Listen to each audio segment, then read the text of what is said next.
This was the third time that we were working on getting the rope / the dressage reins that I'm using around her neck.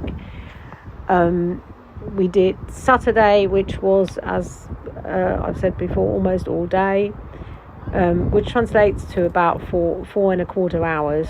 We worked on it with some breaks, and a lot of it went wrong in between, and then it went right, and so on and so forth. And then on Sunday, it took an hour to get to the same place and get the reins over her neck. And on Sunday, she did actually walk a couple of paces with me as well to the fence. She then, as soon as I opened the fence, she ran, and because of how I do it, I can then just hold on to one side, one end of the reins, and they slither off the neck. What I don't want to do is I don't want to create a pullback.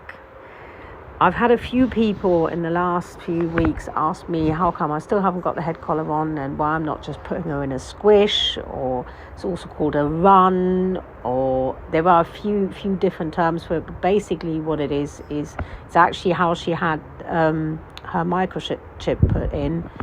They put them in a very narrow run of what do you call them? Oh, I can't think of the word at the moment. Not fences, hurdles type thing. Very narrow, so that they can't go forward, they can't go back, they can't go sideways. And then people put a head collar on over that fence. And then they go from there. The problem I have with that is the same problem that I have with when you see people lassoing or anything like that. You immediately, as soon as you've got something around their neck, you create a pullback. I have never seen a horse come out of a squish or out of having a lasso around their neck without their immediate reaction is to pull back.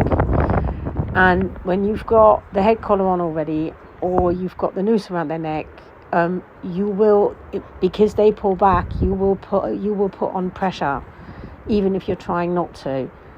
And I don't like that. That is not something I like doing. For me, as soon as I start pulling back, I like to let them go as gently and as softly as possible, and that is possible with the method that I use.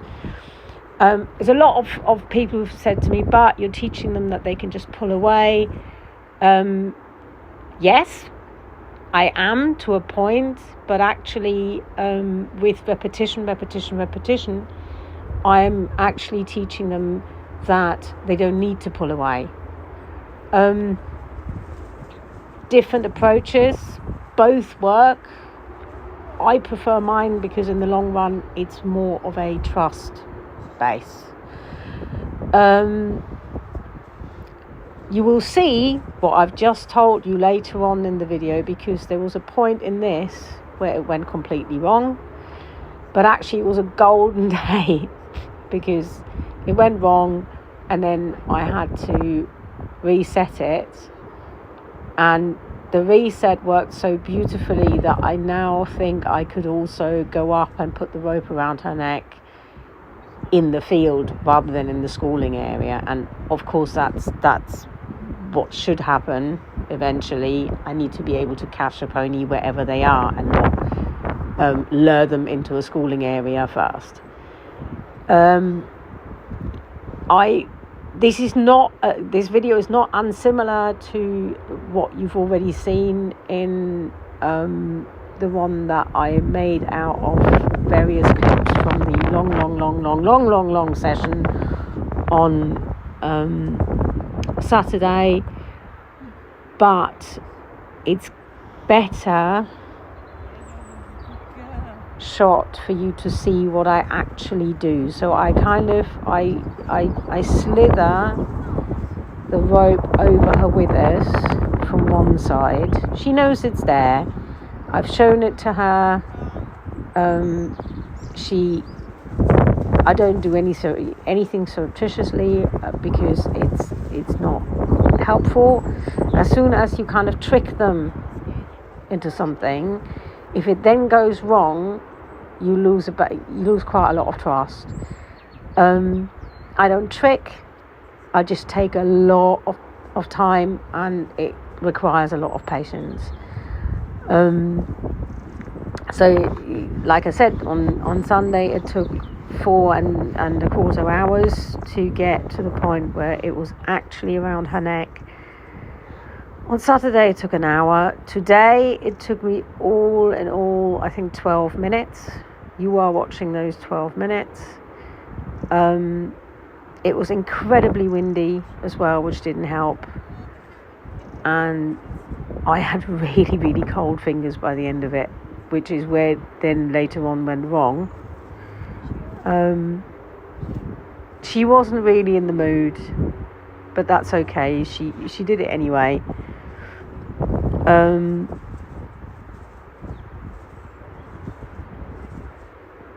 So there's a lot, as you can see, there's a lot of chilling her out in between lots of scratchies, lots of loving. I joked on Saturday. No, not on Saturday. I joked, there you go. You can see I've laid the reins over her withers now, and I'm kind of slowly feeding them over her withers to dangle on the other side. You know, bit by bit. Scratchy, little bit of slow feed. Scratchy, little bit of slow feed, that kind of thing. Yeah, I was joking on Sunday when it took me an hour to do this, that, you know, I'm creating a horse that needs scratchies everywhere before I can ever catch it. I'm not, but it's an important part of the process that she is rewarded with nice stuff when she complies, because it's all still very strange, and her general stance is why. And actually, if you think about it, why should she? Why should any horse let us do what we do with them? She's just gonna have to trust me that it's for her own good, and that is a big ask for a wild pony. There you go. I then take the other side of the reins from the other side, and then I have them under my in my hand underneath her. And when I did it on Sunday, it honestly wasn't pretty. There was a point where she started running with the reins over her withers, and thankfully this didn't. That was before I could ever put them both in one hand. And then she was running, and thankfully they didn't fall off. And then eventually she stopped, because she's not very fearful. She stops quite quickly. And then I approached her very gently, and then I picked them both up in one hand. And we took it from there. So something went wrong, and out of that going wrong, I actually managed to make the next step. And it's a little bit like that in this video as well. In a minute, or more than 1 minute. Again, you can see me scratching her, loving her. She's great. Like, this is her just standing, having the rope around her neck and relaxing a lot more. And if you compare it to the end of the other video from Sunday, where she's still standing in flight mode with her legs akimbo almost, this is a lot more relaxed. She's got, she's standing square. She's not standing half in flight mode. She keeps looking for the treat. I have to be very careful now that I'm not going to create a monster. There's been a lot. There you go. She's walking with me, which is beautiful. That was great. I was so happy about that, because that was something we hadn't achieved yet. Her actually,